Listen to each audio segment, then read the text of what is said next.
नमस्कार. आपण पाहत आहात सम्यक क्रांती यूट्यूब चॅनल माधव गायकवाड. बंधू आणि भगिनी आणि मित्रांनो, महाराष्ट्र सरकारने म्हणजे महाराष्ट्रातील लाडक्या बहिणी व त्या लाडक्या बहिणींचे लाडके भाऊ, ज्येष्ठ श्रेष्ठ लाडके भाऊ म्हणजे माननीय मुख्यमंत्री देवेंद्रजी फडणवीस, माननीय उपमुख्यमंत्री एकनाथ शिंदे व माननीय उपमुख्यमंत्री अजित पवार साहेब या लाडक्या बहिणींच्या लाडक्या भावांनी एक धोरण जाहीर केलेलं आहे. एक धोरण जाहीर यासाठी केलेलं आहे की लाडक्या बहिणींना 2100 रुपये आम्ही देऊ अशी जी घोषणा केली होती निवडणुकीच्या दरम्यान, आणि त्या घोषणाची परिपूर्ती करण्यासाठी आणि आता सणसूद आलेले आहेत आणि विशेष म्हणजे आता निवडणूक आलेले काही, तर त्या बहिणींना त्यांचे हप्ते म्हणजे 2100 रुपये देणं गरजेचं आहे. आणि म्हणून हे पैसे बहिणींच्या खात्यावर जमा करत असताना बाकी तिजोरीमध्ये पैशाची कमतरता आहे आणि महाराष्ट्र शासनावर अगोदरच अमाप कर्ज आहे, परंतु लाडक्या बहिणींना दिलेलं वचन आणि ते परिपूर्तता करणं गरजेचं आहे. आणि सणासुद आलेलं आहे आणि आता निवडणुका जवळ आल्या, तर लाडक्या बहिणींना 2100 रुपये देण्यासाठी तिजोरीमध्ये पैसा जमा झाला पाहिजे आणि अनेक दुसरी कामं. तर या माध्यमातून या सरकारने एक धोरण काढलं कशा पद्धतीने सरकारच्या तिजोरीमध्ये पैसा जमा होईल.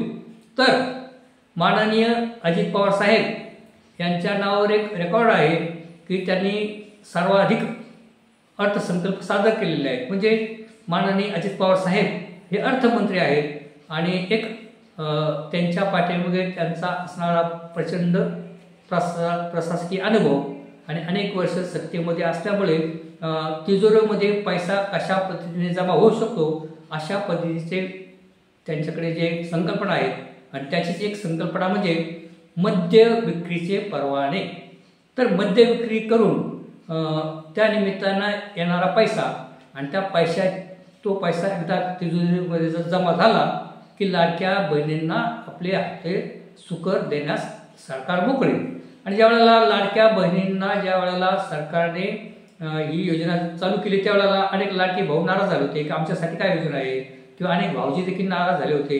तेव्हा या लाडक्या भावांसाठी आणि लाडक्या भाऊजींसाठी देखील ही जी योजना आहे मद्य विक्रीची योजना आहे त्यांचा देखील फायदा होणार आहे. तर बंधू आणि भगिनी आणि मित्रांनो, माननीय अजित पवार साहेबांनी ही घोषणा केली असताना असे म्हटले आहे की महाराष्ट्रातील 108 तालुक्यामध्ये दारूचे दुकानं नाही. जे सरकार मान्य 108 तालुक्यामध्ये मद्य विक्रीची दुकानं नाहीत.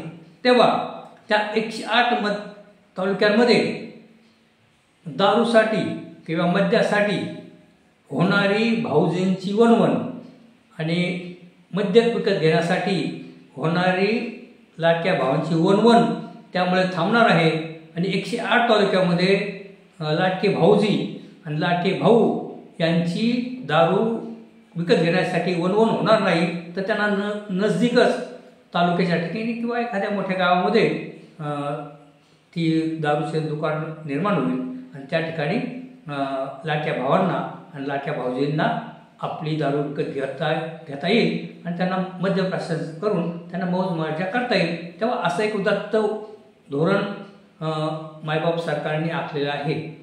बंधू आणि भगिनी आणि मित्रांनो, खरं म्हणजे आपण सातत्याने शब्द ऐकत आलो स्टार्टअप.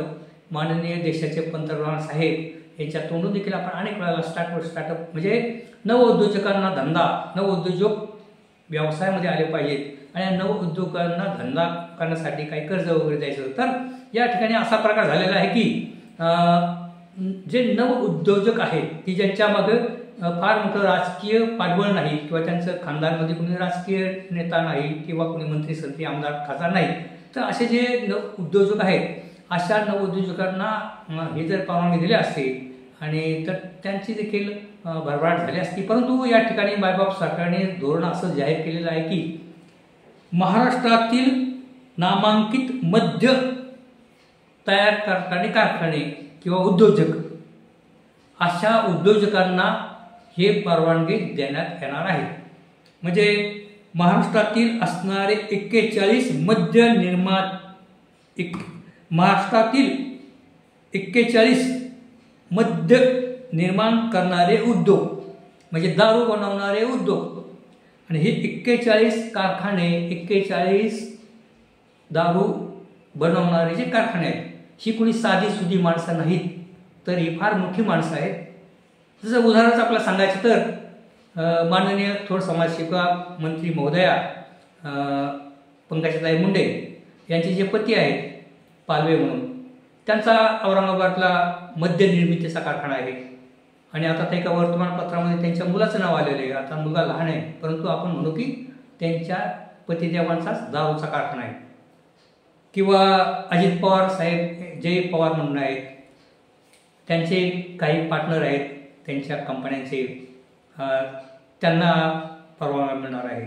तेव्हा या ठिकाणी हे परवानगी देत असताना भारतीय जनता पार्टी हा जो संस्कारी पक्ष आहे त्या भारतीय जनता पार्टीच्या नेत्यांना याच्यामध्ये बराच मोठा वाटा त्यांना मिळणार आहे आणि भारतीय जनता पार्टीच्या नेत्यांच्या नातेवाईकांना मुलांना विशेषतः हे परवानगी मिळणार आहे. हे उदाहरण मी सांगितलं आहे की गडकरींच्या मुलाचं देखील नाव आहे, त्यांची जे मद्य निर्माण करणारा कारखाना आहे त्यांना परवानगी मिळेल किंवा या पंकजाताई मुंडे यांच्या पतीला परवानगी मिळेल आणि असे भारतीय जनता पार्टीचे काही मातबर नेते त्यांना देखील हा परवाना मिळणार आहे. तर आणि काही राष्ट्रवादी काँग्रेसचे लोक आहेत जे उद्योगपती आहेत त्यांना हा परवानगा मिळणार आहे. तर तिजोरीमध्ये पैसा जमा होण्यासाठी, कारण अजित पवार साहेब हे उत्पादन शुल्क मंत्री देखील आहेत, तर त्यांच्या अधिकारात हे सगळं येत असल्यामुळे त्यांनी हे धोरण जाहीर केलेलं आहे आणि माननीय मुख्यमंत्र्यांनी परवानगी दिली असणार आणि म्हणूनच ही फार मोठी बातमी सर्वत्र वर्तमानपत्रामध्ये पहिल्या पानावर झळकलेली आहे. तेव्हा बंधू आणि भगिनींनो, खरं म्हणजे आमच्या घाटावर एक म्हण आहे की देवीचंच घ्यायचं देवीला द्यायचं. म्हणजे लाडक्या बहिणींना त्यांच्या खात्यामध्ये दर महिन्याला जो सरकारकडून हप्ता जाणार आहे त्या हप्त्याच्या माध्यमातून त्यांचेच पतिदेव, त्यांचेच भाऊ, त्यांचेच नातेवाईक, त्यांचेच तरुण मुलं कोणी हे नजीकमध्ये असणाऱ्या सरकारमान्य दारू दुकानामध्ये जाऊन ते दारू विकत घेतील आणि मग दारूवाल्याचा पण धंदा होईल आणि त्या सगळ्याच म्हणजे अर्थचालना सुरू होणार त्या परिसरामध्ये आणि त्या उद्योगपतीचा धंदा होणार. बरं, त्याच्यामध्ये गंमत अशी आहे की हे जे एका कारखान्याला 8 परवानगी आहे आणि त्यांना अधिक सुविधा देखील केलेली आहे ही की तुम्हाला जे लायसन मिळालेले आहे त्या ठिकाणी 108 तालुक्यामध्ये दारूचे दुकान काढण्याचे लायसन मिळणार आहे ते तुम्ही दुसऱ्या कोणाला तरी विकू शकता. म्हणजे आता 1 कोटी रुपये काय डिपॉझिट वगैरे घेणार आहेत तर त्या 1 कोटीचं डिपॉझिट म्हणजे ही जी मोठी मंडळी आहेत उद्योगपती आहेत, 1 कोटी म्हणजे त्यांना अगदी मामूली गोष्ट आहे त्याच्यासाठी. म्हणजे 1 कोटी म्हणजे त्यांच्यासाठी काहीच नाही, परंतु सरकारमध्ये ते पैसे जमा होतील तर ती मंडळी, ते उद्योगपती, ते कारखानदार, दारू निर्माण करणारे कारखानदार त्यांना ही परवानगी मिळणार आहे दुकानाची, तर ते इतर एखाद्या व्यावसायिकाला ते विकू शकतात. म्हणजे या ठिकाणी आता मुंबईमध्ये हे जर आपण मागे प्रकरण ऐकलं, योगेश कदम यांच्या आईच्या नावाने दारू बार आहे हे प्रकरण आपण गाजलेलं आहे. तर त्यावेळेला हे ज्यावेळेला प्रकरण उघडीस आलं, जिकडे तिकडे बोंब झाली, त्यावेळेला रामदास कदम म्हणाले की ते काय आम्ही चालवत नव्हतो, आम्ही एका म्हणजे साऊथ इंडियन माणसाला आम्ही ते चालवायला दिलं होतं आणि तो त्याने तिकडे काय बार बाला तो नाचवतोय की काय करतोय आम्हाला माहीत नाही. तेव्हा अशाच पद्धतीने ही मंडळी देखील हे दारूची दुकानं असेच कुणाला तरी विशेषतः साऊथ कडलीच मंडळी या क्षेत्रामध्ये मोठ्या प्रमाणात आहे. मुंबई पुण्यामध्ये आपण पाहतो.